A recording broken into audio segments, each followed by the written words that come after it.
Dans la partie la plus profonde de la mer se trouvait le palais du roi de la mer. Et il avait 6 filles. Ils ont joué dans le jardin toute la journée. Contrairement aux autres princesses, la plus jeune était calme et maussade. Et son nom était la petite sirène. Surtout, elle adorait écouter des histoires sur le monde des gens. Traditionnellement, une sirène ne pouvait remonter à la surface que pour la première fois à son 16e anniversaire. Et maintenant, il est temps de voir la terre et la plus jeune princesse. Elle a fait surface près du navire, chantant et musique venant du pont. C'était la première fois que la princesse voyait le navire. Dans la cabine du navire, la petite sirène remarqua un beau prince. Pendant longtemps, elle ne put le quitter des yeux. Soudain, une violente tempête a éclaté en mer.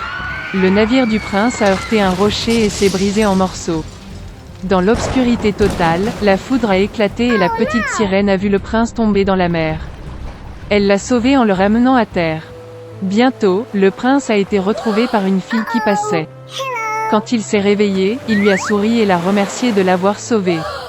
La petite sirène est devenue triste que le prince ne sache même pas son existence. Elle a plongé dans l'eau et a nagé. D'après les histoires de son père sur les gens, la petite sirène savait qu'il considérait la queue de poisson des sirènes comme laide. Par conséquent, pour plaire à une personne, il fallait acquérir 2 jambes. Le lendemain, la petite sirène est allée voir la sorcière des mers. La sorcière accepta de lui faire une potion qui transformerait la queue de poisson en une paire de jambes minces. La démarche de la princesse serait gracieuse, mais chaque pas qu'elle ferait lui apporterait une douleur insupportable. Et si le prince en épousait un autre, la petite sirène se transformerait en écume de mer. En retour, la sorcière a souhaité prendre sa merveilleuse voix de la jeune fille. La princesse était prête à tout pour être proche du prince, et elle accepta. Après avoir navigué vers le palais princier de nuit, la petite sirène a bu une boisson magique.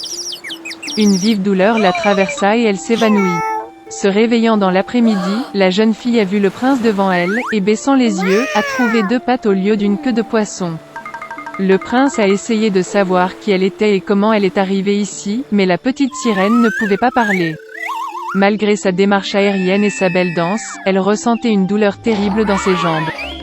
Le prince s'attacha de plus en plus à la petite sirène, mais la traita toujours comme une petite fille douce. Il ne lui est jamais venu à l'esprit de faire d'elle sa femme. Une fois que le prince a admis que son cœur est occupé par celui qui l'a sauvé il y a longtemps sur le rivage, ils vont se marier. La petite sirène était très bouleversée, mais ne pouvait pas lui dire la vérité. Au moment du mariage, le prince a invité la petite sirène à accompagner les jeunes mariés en voyage de noces. Une luxueuse tente lune de miel est étalée sur le pont du navire. La petite sirène avait une dernière soirée pour être avec celui pour qui elle avait quitté sa maison, donné sa voix merveilleuse et enduré des tourments sans fin chaque jour. Mais il ne les a même pas remarqués. Quand le silence tomba sur le bateau, la petite sirène s'assit sur le pont et attendit les premiers rayons du soleil. Soudain, près du navire, elle remarqua ses sœurs. Ils ont demandé en larmes à la sorcière d'aider à sauver la princesse de la mort. La sorcière leur a donné un couteau tranchant, avec lequel la petite sirène devait percer le cœur du prince. Une goutte de son sang transformerait ses jambes en queue et elle pourrait retourner à la mer. La petite sirène a regardé dans la tente et y a vu un couple amoureux endormi. Elle n'a pas trouvé la force de prendre la vie du prince et a jeté le poignard dans la mer. De chagrin, la petite sirène se jeta à l'eau. Mais la gentillesse de la princesse a fait fondre le cœur de la méchante sorcière. La sorcière a annulé son sort et la petite sirène avait à nouveau une queue de poisson au lieu de jambes humaines. Il était une fois une petite fille. Une fois, son riche père a épousé une méchante belle-mère. Elle s'est installée dans la maison avec ses 2 filles. Ils étaient beaux et blancs de visage, mais mauvais et cruels de cœur. Et puis vint un moment difficile pour la pauvre fille. Du matin jusqu'à tard dans la soirée, ils l'ont forcée à faire du sale boulot, porter de l'eau, chauffer la cuisinière, cuire les aliments, laver la vaisselle et faire la lessive. Et en plus, les demi-sœurs ont fait de leur mieux pour la contrarier autant que possible, elles se sont moquées d'elle, ont versé des pois et du blé dans les cendres, et elle a dû s'asseoir et les cueillir. Le soir, quand elle était fatiguée du travail, elle devait se coucher non pas dans son lit, mais par terre, à côté du poêle. Et parce qu'elle était toujours dans la cendre, la poussière et la saleté, ses sœurs l'appelaient Cendrillon. Mais il arriva un jour que le roi commença une fête, qui devait durer 3 jours entiers, et convoqua toutes les belles filles du pays à la fête pour que son fils puisse choisir une épouse pour lui-même. Quand les 2 sœurs nommées ont appris qu'elles aussi pouvaient venir à la fête, elles ont immédiatement commencé à s'habiller et à se lisser. Cendrillon voulait aussi aller danser, mais sa belle-mère ne l'a pas lâchée, car elle n'avait ni robe ni chaussures et elle était sale. Et puis la méchante belle-mère a versé un bol de blé dans les cendres, et a dit que si Cendrillon le ramassait en 2 heures, alors elle pourrait aller avec ses sœurs. Cendrillon est sorti dans le jardin, et a pleuré. Et puis 2 colombes blanches ont volé, suivies par tout un troupeau d'oiseaux différents. Ils se sont jetés sur les cendres et ont commencé à picorer, ils ont donc choisi tous les grains dans un bol. En moins d'1 heure, ils ont terminé leur travail et tout le monde est rentré. Cendrillon a apporté un bol à sa belle-mère, a commencé à se réjouir, pensant qu'elle pourrait aller à la fête. Mais sa belle-mère ne voulait pas la laisser entrer de toute façon. Elle tourna le dos à Cendrillon et se précipita avec ses 2 filles au bal. Quand il ne restait plus personne à la maison, Cendrillon s'assit par terre et pleura de chagrin. Et puis 2 colombes blanches ont volé, suivies par tout un troupeau d'oiseaux différents, et ils ont jeté leurs robes et leurs chaussures, brillantes et tout en or. Elle a rapidement mis cette robe et est venue vers la mariée.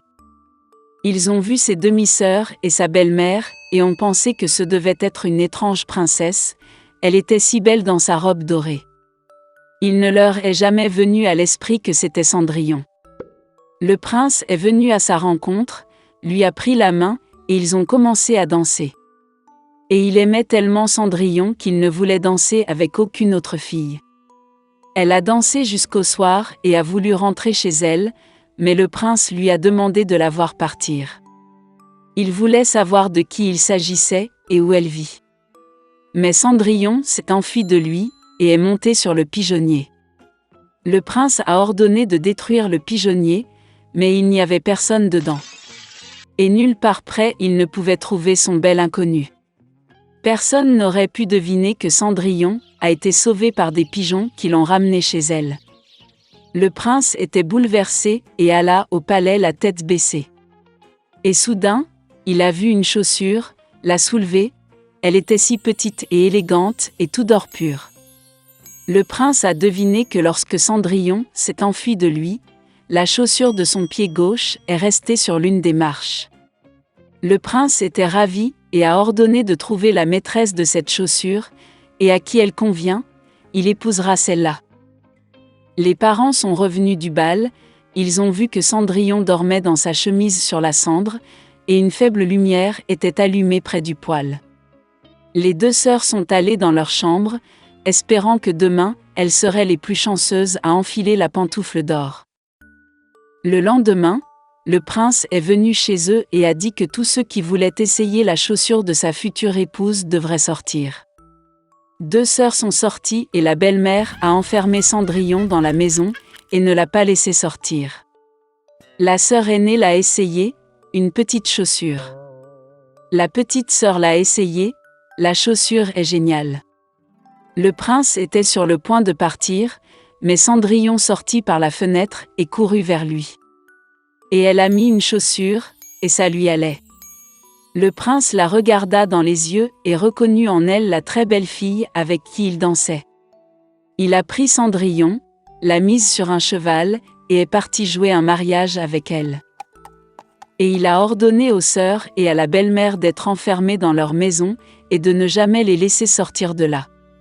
C'est ainsi qu'ils ont été punis pour leur malice et leur tromperie.